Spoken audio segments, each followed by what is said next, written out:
Olá, boa tarde. Que a graça de Jesus, o amor de Deus o Pai e a comunhão maravilhosa do Espírito Santo se faça presente na sua e na minha vida. Amém? Hoje estamos abordando já há algum tempo sobre as perguntas de Pilatos, né? Já temos em andamento, né, a pergunta de Pilatos, que se encontra lá em Mateus 27, verso 22, momentos antes de Jesus Cristo ser crucificado. E estamos fazendo dessa pergunta, estamos aplicando essa pergunta a personagens que aceitaram a graça de Jesus e personagens que não aceitaram a graça de Jesus, ok? E hoje vamos para uma segunda pergunta de Pilatos, né? Ali também momentos antes da crucificação de Jesus, né? Naquele processo todo, né? Antes da cruz, várias indagações foram feitas, vários discursos, enfim, judeus de um lado, poder romano de outro, né? Então hoje nós vamos ver aqui qual foi a segunda pergunta de Pilatos, né? Então abre aí a sua Bíblia no livro de João. João capítulo 18 vai nos dizer qual é esta pergunta, ok? E já de antemão, vamos ver duas perguntas que estão aqui no mesmo texto e eu vou esclarecer para vocês o que significava por trás dessas perguntas, né? O que Pilatos gostaria de saber, né, por trás dessas perguntas, né? Então vamos lá. Vou ler o verso 33 até o 38, ok? Eu vou fazer uma leitura bem corridona aqui, mas você pode acompanhar aí na sua palavra, ok? Então vamos lá. Tornou Pilatos a entrar no pretório, chamou Jesus e perguntou-lhe: És tu o rei dos judeus? Preste atenção nessa pergunta. Jesus respondeu: Vem de ti mesmo esta pergunta ou te disseram outros a meu respeito? 35. Replicou Pilatos: Porventura sou judeu? A tua própria gente e os principais sacerdotes é que te entregaram a mim. Que fizeste? Respondeu Jesus: O meu reino não é deste mundo. Se o meu reino fosse deste mundo, os meus ministros se empenhariam por mim, para que não fosse eu entregue aos judeus. Mas agora o meu reino não é daqui. 37. Então lhe disse Pilatos: Logo, tu és rei? Respondeu Jesus: Tu dizes que sou rei.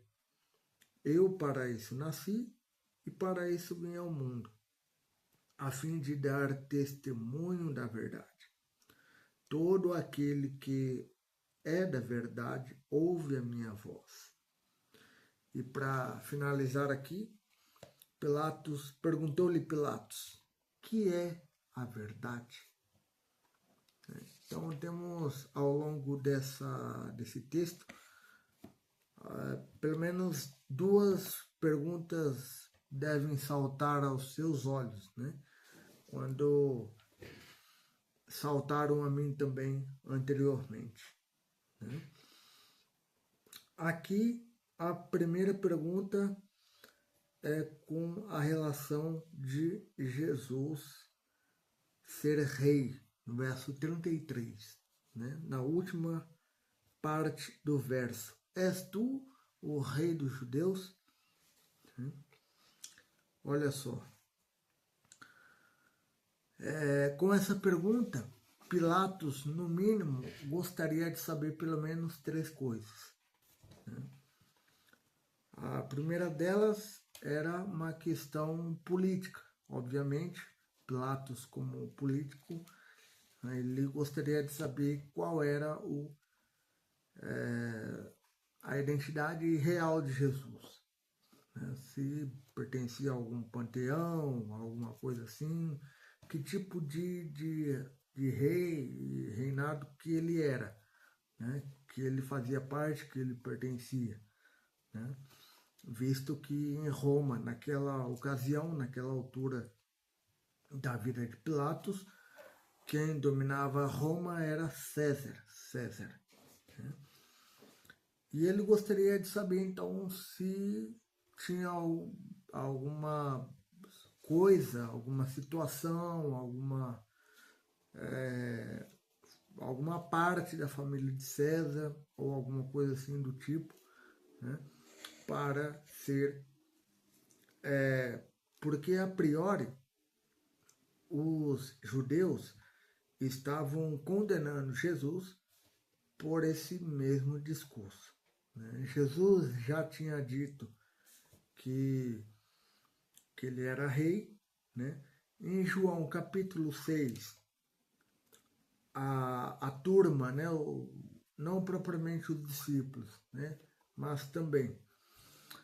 mas eu digo o povo em geral, né, conforme Jesus ia crescendo nos seus milagres, ou seja, a popularidade dos milagres de Jesus ia se tornando cada vez mais relevante, né? E as pessoas iam sabendo, iam conhecendo o trabalho de Jesus, o ministério de Jesus, de cura, de intercessão e outras coisas mais, né? Que ele estava... Afinal de contas, Jesus veio para isso, né? Para buscar e salvar o que era perdido, né? Conforme nos diz Lucas 19:10, ele veio para salvar e buscar o perdido, né? E com isso, naquela ocasião, naquela altura, as pessoas que estavam ali, né, recebendo os milagres, enfim, conhecendo o trabalho, né, e também já também ali naquela altura, Tiago e João já tinham sido pedidos a Jesus, né, pela mãe dos irmãos, né, para que um estivesse ao lado direito e o outro ao lado esquerdo, né, ou seja, visando aí um cargo político, né. Então, conforme a popularidade de Jesus ia crescendo, as pessoas iam enxergando o ministério de Jesus mais civil do que espiritual, né? E por esta razão é que ele fora levado a Pilatos, né, um pouco antes da cruz, porque os judeus não estavam concordando com essa ideia, né? Como assim Jesus ser rei, né? Até eles próprios, em tom blasfemo, né, disse a plenos pulmões, né, que eles não tinham rei a senão César, né? Então eles estavam trocando aí a figura de Cristo pela figura de César. Então era uma questão política que Pilatos gostaria de saber, né? E uma outra coisa que Pilatos gostaria de saber era a identidade, curiosidade sobre a identidade de Jesus, né? Afinal, quem é Jesus, o que ele veio fazer aqui, por que ele parou aqui, o que está acontecendo, né? Queria saber mais a respeito da identidade de Jesus, né? Dos milagres, enfim, do ministério, né, da pessoalidade de Jesus, né, da pessoa de Jesus Cristo. Né? E a terceira coisa que Pilatos gostaria de saber era uma questão mais espiritual, mais pessoal. Né? Ou seja, se Jesus não era rei terreno, que tipo de rei e reino Jesus pertencia? Né? Então essas são algumas coisas que Pilatos gostaria de saber, né? Quando fez a pergunta: és tu o rei dos judeus? Né? Então temos 3 pontos, né? A princípio temos 3 pontos. Temos a questão política, né? Se de repente, quem sabe, pelo olhar de Pilatos, pudesse haver algum parentesco, né, com César. Né? A segunda razão sobre a identidade de Jesus, né, o que ele veio fazer, o trabalho dele, qual era a finalidade dele, né, de estar aqui nesse mundo. Né? E a questão mais pessoal era exatamente ligando a identidade à questão pessoal, né, de Jesus. Né? Que tipo de rei e reino Jesus pertencia? Né? Eram essas as perguntas que Pilatos fez. Né? És tu o rei dos judeus? Então, essas eram as questões que estavam por detrás dessas perguntas. É claro que há muitas outras questões, né? A Bíblia não dá todos os detalhes também, né, a respeito das perguntas de Pilatos, né, o que ele realmente gostaria de saber. Né? Isso é o que torna mais intrigante, né? Mas temos aqui pelo menos 3 pontos plausíveis para essa pergunta. Né? E logo adiante desse capítulo, verso 38, o último capítulo que eu li, o último verso que eu li do capítulo 18, que é a verdade. Uma outra pergunta essa tanto era naqueles dias como nos dias de hoje. É uma pergunta bem capciosa, né? Porque no mundo, ainda mais na Europa, né? Onde cada um diz possuir a sua própria verdade, né? Então aqui Pilatos possuía uma verdade e Cristo possuía outra, né?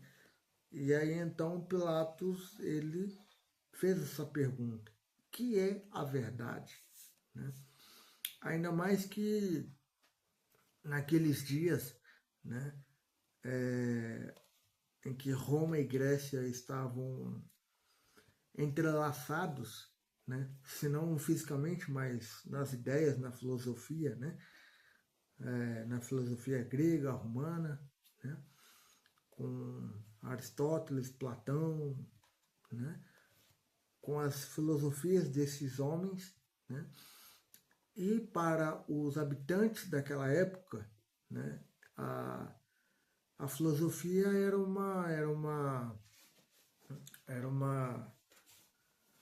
estava em alta, né? Então, nas praças, no comércio, eram discutidos sobre várias questões da filosofia, né? E uma dessas questões era exatamente essa que Pilatos trouxe a Cristo, que é a verdade. Né? Ele, a priori, talvez ele soubesse, claro, penso eu que sim, como governador, né? Penso eu que sim. Mas essa pergunta também ela reflete um pouco de curiosidade, né? Para saber mais a respeito da verdade. né? Mas também, por outro lado, como eu adiantei minutos antes, né? Conhecedor, né? Das leis e de tudo, né? Como Pilatos era, essa pergunta também está um pouco envolta, ou pode estar um pouco envolta, né? De ironia ou desdém, né? Porque realmente na posição de Pilatos ele creio eu que ele sabia o que era verdade, né? Mas ele pode essa pergunta também ela pode ao mesmo tempo revelar uma curiosidade filosófica, ela também pode revelar uma ironia, um desdém, né? um tom de gracejo, né? E, por último, também, essa pergunta ela pode e reflete muito, sabe o quê? Conflito interior, ou, em outras palavras, conflito de interesses, exatamente. Como ele era governador da Judéia e o seu, digamos assim, o seu chefe era César, né?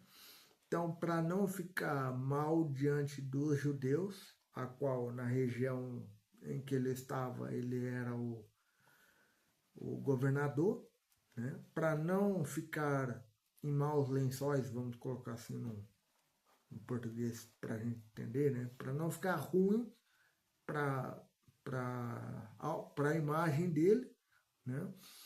E também não ficar em maus lençóis com César, ele se viu num conflito muito grande interno, né?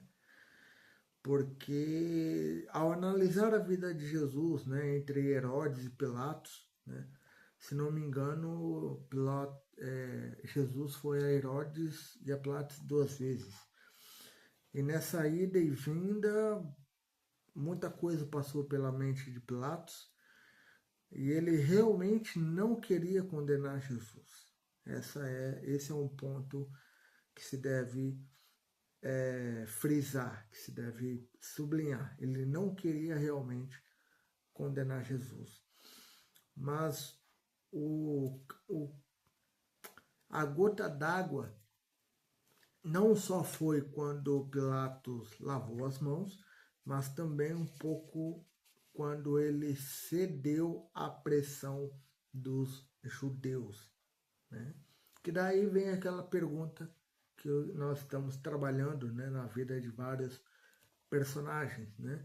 Replicou-lhe Pilatos: que faria então de Jesus chamado Cristo? E a turba enfurecida, ensandecida e influenciada pelas hostes satânicas, respondeu a uma só voz: seja crucificado. Né? É muito triste isso, é muito triste. Então, nós percebemos que Pilatos ele esteve diante da verdade, né? Jesus é a própria verdade, né? O próprio livro de João diz isso, João 14,6, eu sou o caminho, a verdade e a vida, né? E arremata dizendo, né? Ninguém vem ao Pai senão por mim, né? Ou seja, Jesus mesmo, ele se coloca como a verdade e ele se coloca como mediador entre nós homens e Deus o Pai, né? Então, nós podemos perceber que Pilatos, não dá para saber, novamente eu te digo, não dá para saber exatamente o que Pilatos queria com essa pergunta, porque logo após, verso 38, continuando, tendo dito isto, voltou aos judeus e lhes disse: eu não acho nele crime algum, né? Ou seja, a conversa que deveria haver entre Pilatos e Cristo se resumiu a uma pergunta, né? E logo depois ele se volta para a multidão e proclama o que eu acabei de falar a priori, né? Ele não tinha crime algum, mas, como eu adiantei, a turba influenciada por Satanás estava pedindo a morte de Cristo, né? Então aqui, esta é a pergunta, né? Aliás, esta é a série, né, sobre as perguntas de Pilatos. Esta é a segunda pergunta. Claro, não está em ordem, né, as perguntas de Pilatos, né? Mas foi feita por Pilatos, né? Isso é o que deve se ressaltar.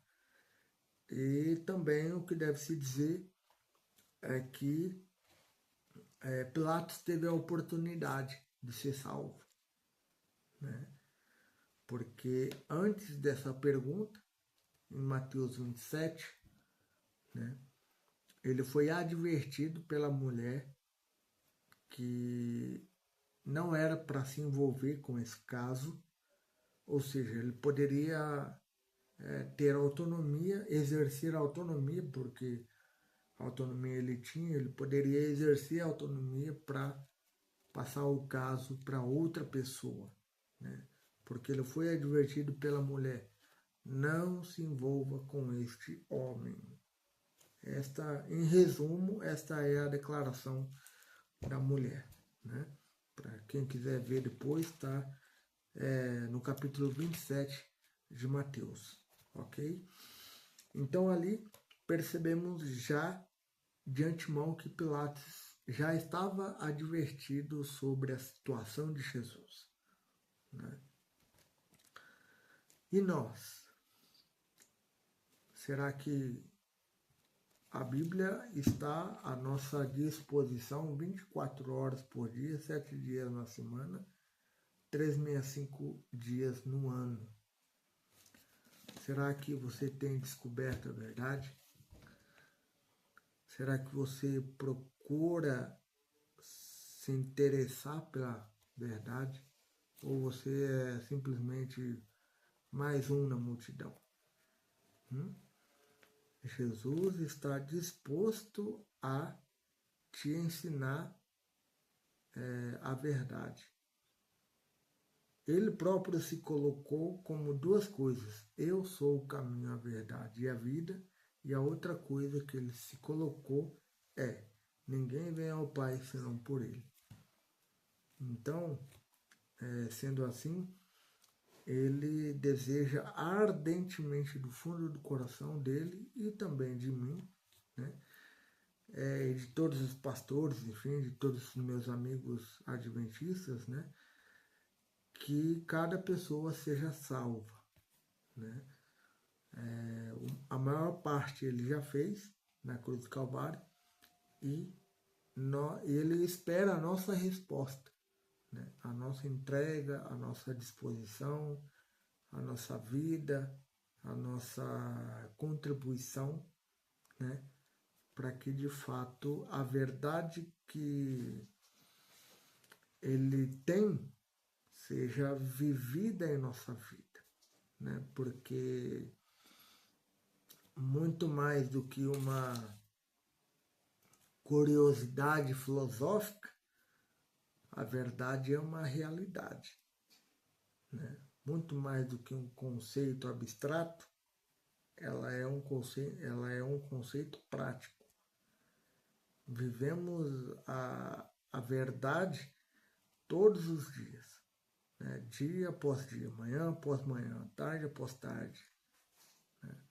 Em todos os dias de nossa vida devemos fazer a verdade acontecer em nossa vida. Então é por isso que, como diz no livro de Atos, é por isso que movemos, existimos e somos, né? Por quê? Porque a verdade que está em nós, ela nos move a partilhar ela com outras pessoas. E é o que estou fazendo com você aqui hoje, à tarde, durante a semana, enfim, né? Partilhando as boas novas do Evangelho que é em Cristo Jesus, né? Então, que peço diariamente que Deus te abençoe, que Deus te guarde, que Deus te ilumine, e que cada conteúdo aqui do canal seja bom e benéfico para você, mas, e não só, que você possa partilhar também com outras pessoas, claro, com certeza, né? O que é bom deve ser partilhado sempre, né? Momentos gostosos, né? De aniversário, enfim, casamento, formatura, né? São coisas boas e devem ser, e coisas boas são vividas por um grupo de pessoas, né? E esse canal também, né? Temos vários conteúdos, faremos muito mais outros conteúdos e queremos fazer com vocês, né? Porque é claro que o canal não existe só com 2 pessoas, né? O canal existe para vocês, né? Então, o que nós fazemos, o que nós trabalhamos, o que nós produzimos é inteiramente para vocês e com o único objetivo, né, de ganhar pessoas para o reino dos céus. Esse é o nosso a maior recompensa que um ser humano pode ter, é levar outros a Cristo Jesus. Vamos orar então? Querido Deus, grato te somos, Senhor, pelo dia, pela vida, pela saúde, e não só, mas também porque o Senhor nos trouxe a verdade. Muito diferente da verdade que o mundo possui, né? Com 8 bilhões de seres humanos, se assim posso dizer, 8 bilhões de verdades, mas na realidade é uma só a verdade. E esta verdade está na palavra de Deus. Não existe outra fonte de verdade a não ser a palavra de Deus. Que o Senhor nos ajude a compreender cada dia mais esta verdade que o Senhor tem para nós. Muito mais do que, como eu disse agora há pouco, muito mais do que um conceito abstrato, ela é um conceito prático. Ela deve ser vivida em nossa vida, em nosso dia a dia, em nosso coração. Não só para nós, né, particularmente, mas para que outras pessoas também, a partir disso, vejam Cristo Jesus em nós. Perdoe os nossos pecados, nossas faltas, nossos erros, e nos ajude a nos achegar mais próximos de Ti. Dar-nos uma semana na Sua companhia, na Sua presença, que possamos ir e voltar de nossas muitas atividades guiados e protegidos por Ti. Que cada desafio tenhamos o Senhor como nosso companheiro. Em nome de Jesus. Amém. E não se esqueça, amigo, eu e você temos sede e fome. E Jesus tem o pão e a água. Todos aqueles que debruçarem a estudar este maravilhoso livro, que é o Pão da Vida e a Água da Vida, certamente terão a sede saciados. Amém? Então, até o próximo vídeo. Que Deus te abençoe, que Deus te guarde. Um forte abraço e até amanhã.